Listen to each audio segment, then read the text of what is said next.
From K2 News, this is breaking news. Breaking news as we come on the air, and we want to get right to it. The Clackamas County Sheriff's Office has confirmed the death of a missing Welches woman, Susan Lane Fournier. The husband has been arrested for her murder.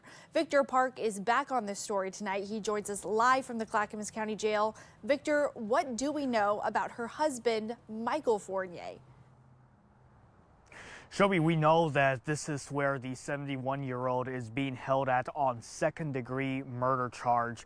I do want to get to this booking photo that was provided by the Clackamas County Sheriff's Office. As you take a look at that, late this afternoon, they confirmed the woman found yesterday morning near Highway 26 and East Miller Road in Welches is that of Suzanne Lane Fournier. Now, the medical examiner says the 61-year-old died by homicide. Well, Michael Fournier was arrested shortly after Susan was found. All this started when the victim was reported missing after failing to show up to work on November 22nd.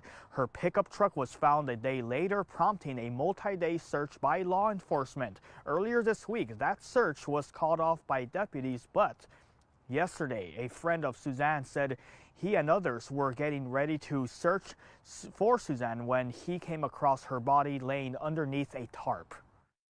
And then when I reached down to pick up the tarp, I looked up and I seen a pair of boots.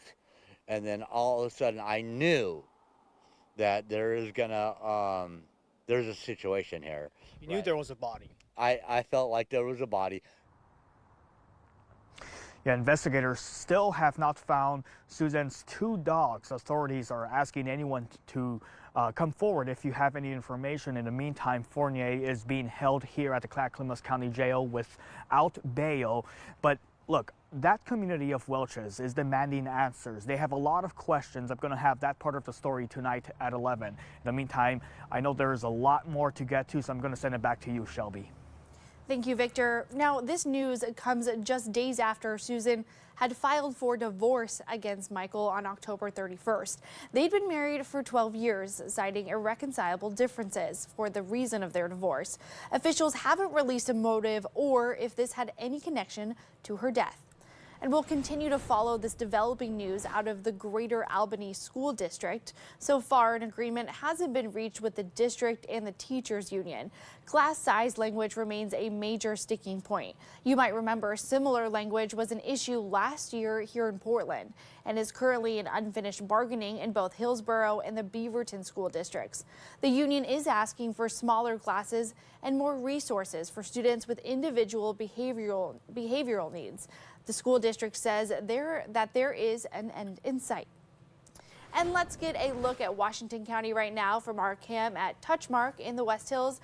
Ooh, it's looking like a really pretty sunset. And that's where we bring in the great Joe English. It's always a good night when you're here. And nice to be here, especially when weather is like that, although it looks nicer from the inside because it's still kind of cold out there, and it's going to stay that way. That's really the weather pattern for the next several days as we check your weather headlines. Frosty mornings ahead. 2, 3, 4 more before we finally see some rain. So there is some rain in sight, but not for several days.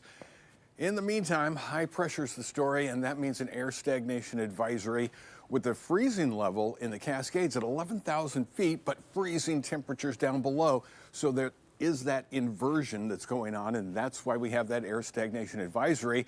That could run for several days for some of you. 44 degrees right now. This is what you can plan on for your evening. 39 degrees at 8 o'clock, 38 degrees at 10 o'clock. Clear skies through the evening. Light wind coming out of the northeast, so that's that cold air over us. Another cold start to your Sunday. Here's what you can expect. Sunshine in the afternoon. Chilly, though. Temperatures ranging from mid-40s to maybe 50 degrees for some of you as you warm up. Hitting those highs in the afternoon. I think that's about as warm as you're going to get. This is where the air stagnation advisory is, though. Look at how much ground this covers. And this could be a couple of days for some of you through December 5th for some others before we see a change in the weather pattern.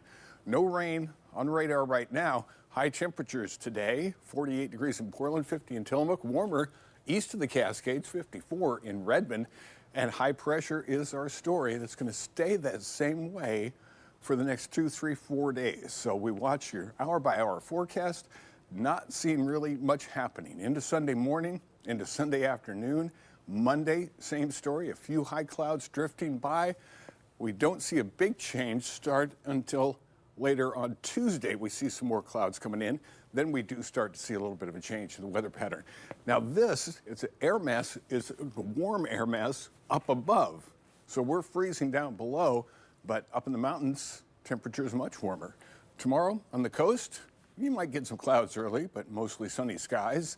For the valley, the metro area, 45 to 50 degrees, light wind, chilly temperatures overnight, again around freezing. In the Cascades, same story for you, about freezing, 45 degrees to a government camp, so pretty warm over the mountain passes, and maybe 50 degrees for some of you in central Oregon again, but cooler up to the north. You're gonna get some patchy freezing fog and fog northeast Oregon. 7-day forecast looking pretty dry and sunny, still in the 40s for the next several days. Here's our change coming in. Thursday, Friday into Saturday. So we have some afternoon showers Thursday and Friday, and then more likely all day on Saturday. But along with the showers, you see those temperatures warming up a bit, but just, you know, it's been cool, clear last couple of days. Expect 2 or 3 more days just like it. It's looking like a good week until Saturday. Yeah. Cool. Thanks so much, Joe. Now, if you're heading home now that Thanksgiving is over, emergency responders have a reminder: be careful and plan ahead in case of road closures. Search and rescue teams in Union County had to be deployed last week. Upwards of 20 cars got stuck on a snowy back road.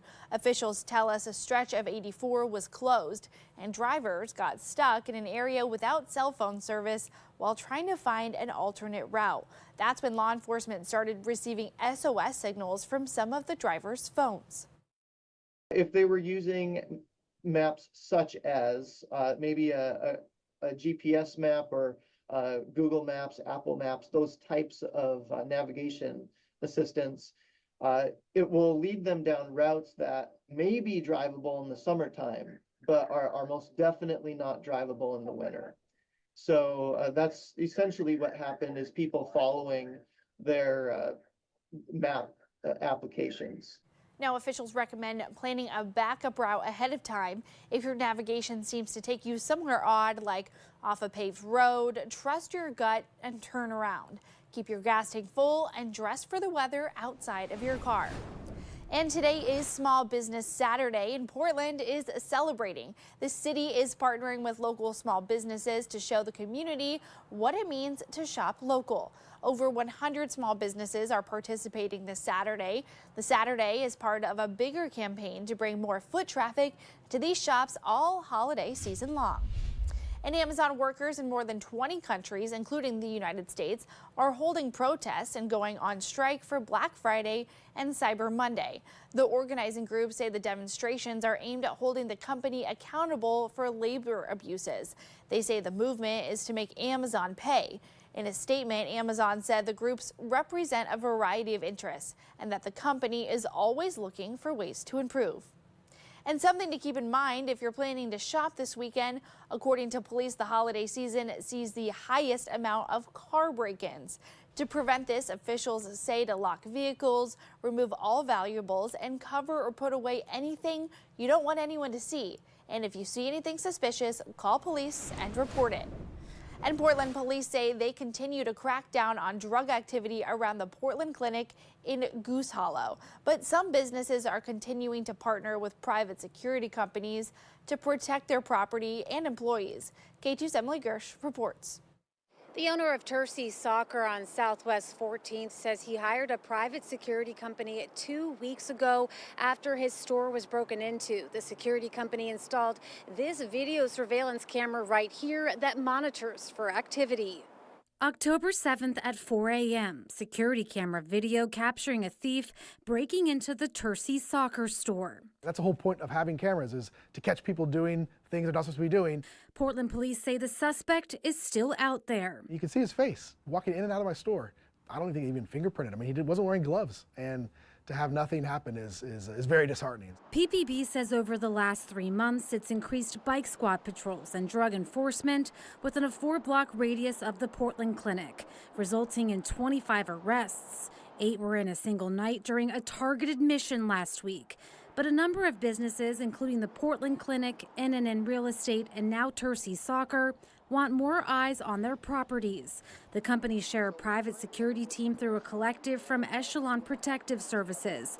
Private guards roam the streets and respond to different needs that come up. I've kind of dug my heels in because I don't want to have this place go away, and I believe the soccer community needs it, but I need help. Despite having 2 other store locations, Jordan said he doesn't want to close his downtown store, but private security is expensive. There needs to be some sort of change in what's going on because, again, I can only kind of come out of my own pocket for so long just to keep the doors open.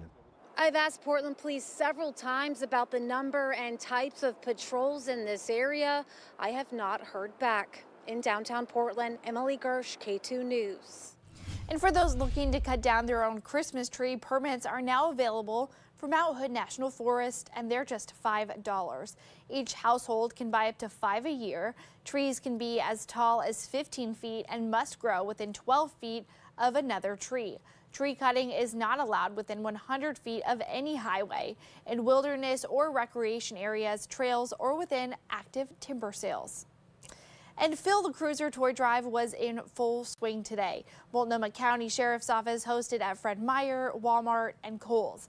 It happened in Wood Village. People were able to donate an unwrapped toys, which will go to East County kids. The toys are being distributed on Saturday, December 9th at the Wood Village Baptist Church. The need's super important. There's lots of families that are struggling, and so we just want to make sure that the kids have a good Christmas and make sure that they know that they're important to people in the community and that the community can surround them in a time of need.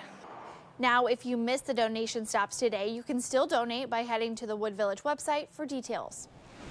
And the Oregon Ducks just kicked off their game against the Washington Huskies at home. This is the last game of the regular season, and the Ducks are still on top. The team has maintained their number 1 status for a majority of the season and every week since they rose to the top. Will Dylan Gabriel and the team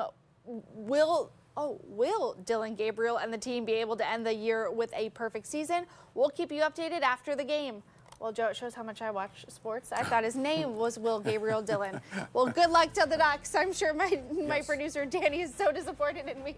Thank you, guys. We'll see you here at 8. Bye.